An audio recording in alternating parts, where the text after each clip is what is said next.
పరిస్థితులపై ఆధారపడతాం. చూడండి, మొదటి రోజుల గ్రంథం 9.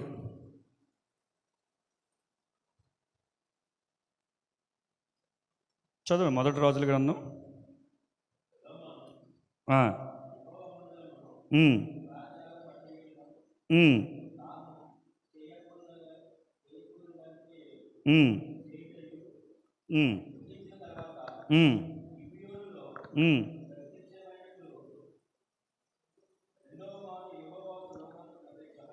చూడండి, జనులిట్లో ఐగుప్తు దేశములను మన పితరులు రప్పించిన మన దేవుడిని యెహోవాను వారు విడిచి ఇతర దేవతలను ఆధారము చేసుకుని కొలిచి పూజించి వచ్చిరు గనుక యెహోవా ఈ కీడంతా వారి మీదకి రప్పించును అని భక్తుడు చెప్తున్నాడు. చూడండి, వీరు ఐగుప్తు దేశములో నుంచి దేవుడు రప్పించినప్పుడు వారు ఇతర దేవతలను విడిచి అని ఉంది. అంటే ఆధారం చేసుకుని కొలిచి పూజిస్తూ వచ్చారు.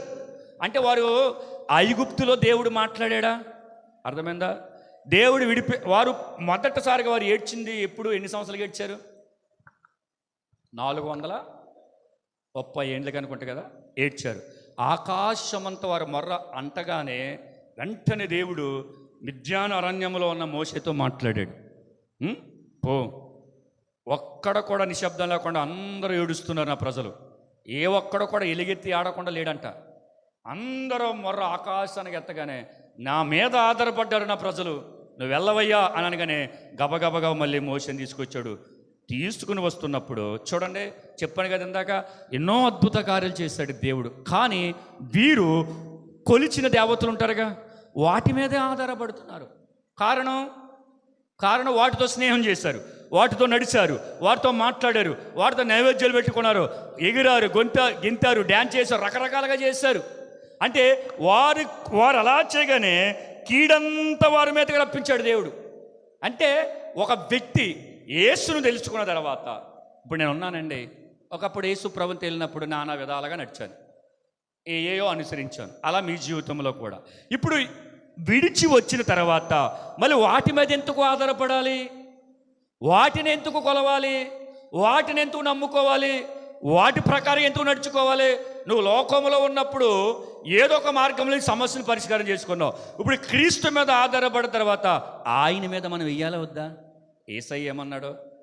నీ భారము యెహోవా మీద మోపు. ఏంటంట?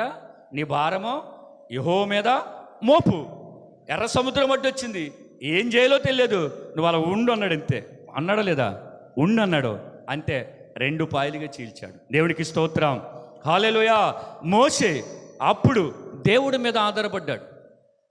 మోషే కర్ర మీద ఆధారపడ్డాడు, ఎత్తన్నాడు, అంతే ఏమైపోయింది? ఇవన్నీ చూసినోళ్ళు, మోషే దేవుడి మీద ఆధారపడతాం చూసిన ఇశ్రాయేలు ప్రజలు చివరికి వచ్చేటప్పటికి మోషే మీద కానీ దేవుడి మీద కానీ ఆధారపడకుండా వారు పోత పోసుకున్న విగ్రహాలు, వారు విడిచిపెట్టిన అన్య దేవతలని వారు ఆధారపడ్డారు. ఆధారపడటం వల్ల ఇశ్రాయేలు వారి యొక్క కుటుంబాలలో దేవుడు కీడంతా నేను అంటాను, కీడంతా అంటే ఏంట్రా బాబు అని అనుకున్నాను. ఐగుప్తు దేశంలో వచ్చిన కీడంతా రెట్టింపు చేసి దేవుడు ఇక్కడ తీసుకొచ్చాడు వీళ్ళ మీదకి. అర్థమైందా? అంటే కారణం పరిస్థితులపై ఆధారపడటం. అంటే మనం ఈ రోజున ఇలాగైతే నాకు రోజు గడిచిపోతుంది అని ఆధారపడిపోతాం.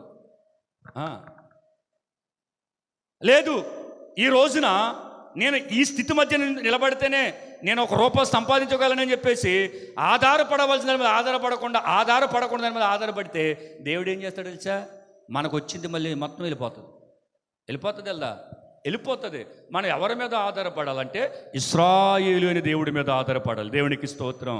ఎవడైతే నా మీద ఆనుకునునో, ఎవడైతే నా మీద ఆధారపడతాడో వాడిని పూర్ణ శాంతి గలవాడిగా నడిపిస్తాను అని అన్నాడు. దేవునికి స్తోత్రం. అంటే మనము ఎప్పుడైనా సరే మన పరిస్థితి బాగోపోయినా, మన స్థితి బాగోపోయినా నేను అంటాను, ఊపిరిందగా పీల్చుకోవడానికి కదా. ఇప్పుడు ఊపిరిందగా పీల్చుకోవడానికి ఊపిరి ఎవరిచ్చారు? జీవం ఎవరిది? అది మనలో ఉన్నప్పుడు శరీరం కదలకపోయినా, అవయవాలు సహకరించకపోయినా నేను అంటాను దేవుడి మందిరానికి రావాలి. దేవునికి స్తోత్రం. చరిత్రలో బోడు మంది అసలు ఏమి ఇక్కడ నుండి ఇక్కడికి ఇదంతా పని చేయకపోయినా తల ఒకటే పని చేస్తున్న వాళ్ళు కూడా ఒక బ్రాహ్మణ కుటుంబానికి సంబంధించిన ఆమె సువార్త చేయటం మానలే తెలుసా? పిఎస్ స్వామి గారు సాక్ష్యం చెప్తూ ఉంటాడు. మరి ఆ విషయం వింటే మనకి కళ్ళంట నీళ్ళు వచ్చేస్తాయి. ఒక రిక్షా బండి మీద వెళ్ళి ఆమెకు వచ్చిన ఫంక్షన్ డబ్బులతోటి ఒక రిక్షా బండి బాడీ రిక్షా మీద మాట్లాడుకుని కాలేజీల కాడ అండి, బస్ స్టాండ్ల కాడ సంఖ్య ఎక్కడుంటే అక్కడ నన్ను దింపి మళ్ళీ కథలో మెడ ఒకటే ఆమెను అక్కడ సాపేసి పడుకోబెట్టి కర్రపత్రికలు పెట్టి దాని మీద ఒక రాయి పెట్టి ఆడు వెళ్ళిపోతాయి. సాయంత్రం వచ్చేవాడు రిక్షా దక్కునే ఆయన. ఇప్పుడు ఈమె అక్కడుండి ఏమి చెప్పి తెలుసా? అన్నా అక్క పత్రిక తీసుకోండి. ఎంత బాగుంది తెలుసా అది? అసలు ఊహించుకోండి. హల్లెలూయా. ఆమె మళ్ళీ అక్కడ అవగానే ఆ కాలేజ్ విడిచిపెట్టగానే మళ్ళీ జనం ఎక్కడైతే ఉంటే అక్కడ తీసుకెళ్ళి మళ్ళీ ఆయన అలా కూర్చోబెట్టగానే ఆమె వాళ్ళకి వచ్చింది, అన్న అక్క చెల్లి తమ్ముడు నాన్న ఆ పత్రిక తీసుకోండి. ఏంటిది? ఎవరి మీద ఆధారపడింది ఆవిడ? చెప్పండి. మంచి సాక్ష్యం నాకు దొరికితే నేను గ్రూప్లో సెండ్ చేస్తాను, వినండి. అసలు నాకు చదవగానే నా కాలు బాగుంది, నా చెయ్యి బాగుంది, ఏళ్ళు కదులుతున్నాయి, కళ్ళు చూస్తున్నాయి, మాట్లాడుతున్నాయి, తింటున్నాను, నెవరు వేసుకుంటున్నాను, నాకు 1 2 వెళ్తాం కూడా తెలుసు నాకు. మరి ఆవిడకి ఏం తెలియదు. అయినా కానీ అంటే దేవుని మీద ఆధారపడి దేవుని సువార్త చేసింది. దేవునికి స్తోత్రం. మరి ఆమె ఎందుకు ఆధారపడింది? ఏం బాగుందని ఆధారపడింది ఆవిడ ఆరోగ్యం? ఏమందో తెలుసా? నేను బ్రతికి ఉన్నానంటే అది దేవుని కృపని, నా ఊపిరి ఆయనది, ఈ ఊపిరి ఉన్నంత వరకు ఆయన కొరకు పని చేయలేపేసి ఒక బ్రాహ్మణ కుటుంబానికి సంబంధించిన ఒక యవ్వనస్తురాలు ఏం చేసింది తెలుసా? విస్తృతమైన పరిచర్య సువార్త చేసింది తెలుసా? ఆమె సువార్తలో ఆమె కర్రపత్రిక పంచడంలో రక్షించబడ్డ వాళ్ళు గొప్ప గొప్ప వాళ్ళు మంచి మంచి సేవ చేశారు. మనం ఎక్కడికైనా వెళ్ళగలం, ఏదైనా చేయగలుగుతాం, కానీ మన దేవుడు వాక్యం మీద ఆధారపడం. ఎందుకు తెలుసా? వాక్యానికి భిన్నమైన శ్రమ రాగానే చేసాములే, సరిలే అని కాస్త కూడా అక్కడ నిలబడం. మనం ఏం చెప్పినా మనుషుల మీద ఆధారపడిపోతూ ఉంటాం, మన పరిస్థితి మీద ఆధారపడిపోయి ఏం చేస్తున్నా మనకు నచ్చినట్లుగా చేస్తానే అంటాను. అలాగ చేస్తే చేయి పర్లా, నేనేమనను, నన్ను కూడా మీరు ఏమనరు. ప్రసంగంలో మాట, రే బాబు నువ్వు చెయ్యి, నీ మనసుకు నచ్చినట్లు చేయి, నీ కోరిక చెప్పినట్లు చేయి, నీ మనసు ఎక్కడికి వెళ్తే అక్కడికి వెళ్ళు, నీ పాదాలు ఎక్కడికి వెళ్తే అక్కడికి వెళ్ళు, కానీ వీటన్నిటిని బట్టి దేవుడు నీకు తీర్పులోనికి తేక మారడం గుర్తుంచుకో అని ప్రసంగంలో ఉంటాడు. ఉందా లేదా? నేను అంటాను, ఆయన మాట ఇచ్చి నెరవేర్చని దేవుడు. కాబట్టి ఆ పరిస్థితులు ఏ రకంగా సంభవించినా కానీ మనం ఆధారపడవలసింది ఎవరి మీద తెలుసా? ఇశ్రాయేలు దేవుడి మీద ఆధారపడాలి. దేవునికి స్తోత్రం. మన పితరులు దేవుడి మీద ఆధారపడకుండా మాయా స్వరూపము కలిగిన విగ్రహాల మీద ఆధారపడ్డారు. మనము ఏమైతే విడిచిపెట్టొచ్చో మళ్ళీ వాటి మీద ఆధారపడుతూ ఉంటాం. వాక్యము కానోళ్ళ మీద ఆధారపడుతూ ఉంటాం, వాక్యము కాని మాట మీద ఆధారపడతాం. అమ్మా నువ్వు అక్కడికి వెళ్ళొద్దంటే మనం దాని మీద ఆధారపడతాం. ఎవడంటే వీడి జీవితంలో తుఫాను వచ్చేస్తుంది. నువ్వు అక్కడ నిలబడకూడదు, అక్కడికి వెళ్ళకూడదు, అటువైపు చూడకూడదు, ఈ కిటికీ ఇక్కడ ఉండకూడదు, గుమ్మం అక్కడ ఉండకూడదు. ఇవన్నీ ఏంటి? ఐగుప్తు ఆచారాలు, ఐగుప్తు ఆశలు విడిచిపెట్టాలి, ఐగుప్తు ఆచారాలు విడిచిపెట్టాలి, లోకాశలు విడిచిపెట్టాలి. అవన్నీ విడిచిపెట్టి నీ దేవుడని యెహోవా మీద నువ్వు ఆధారపడగలిగితే కనుక నా జీవితంలో తుఫాను వంటి సమస్యల నుంచి మనం విడుదల పొందుతాం. దేవునికి స్తోత్రం. హల్లెలూయా. చూడండి, ముగించుకొని చివరిగా వాక్యం చూసుకొని చూడండి, యెషయా గ్రంథానికి రండి.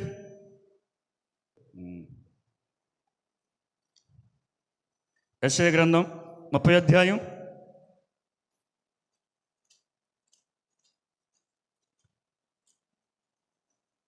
30:12 చదవండి.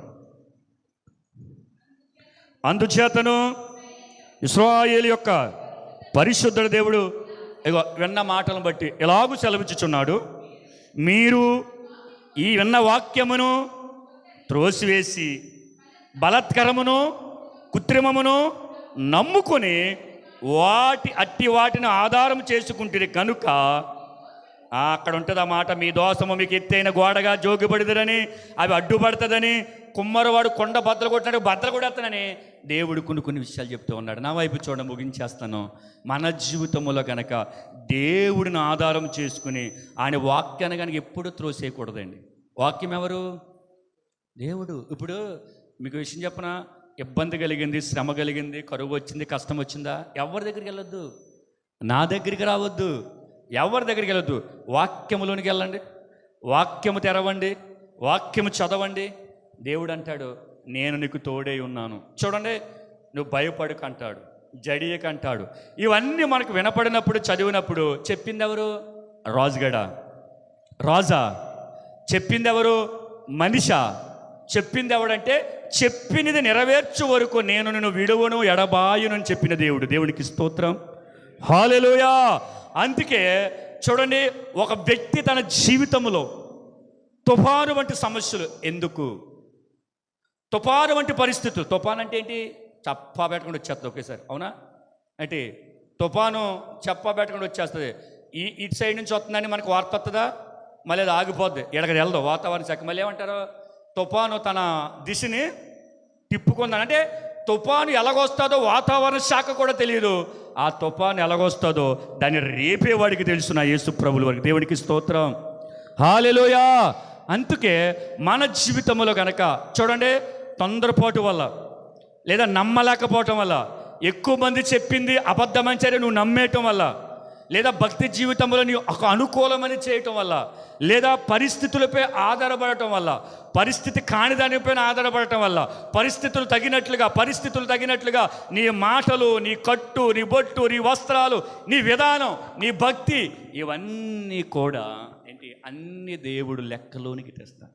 కాబట్టి నేను చెబుతాను, ఒక మాట ఉంటుందండి, మొదటి సమూయేలు గ్రంథంలో మాట ఉంటుంది. ఏముంటుందంటే, ఇశ్రాయేలునకు ఆధారమైన వాడు ఎవడంట? నరుడు కాదంట. 15వ అధ్యాయం.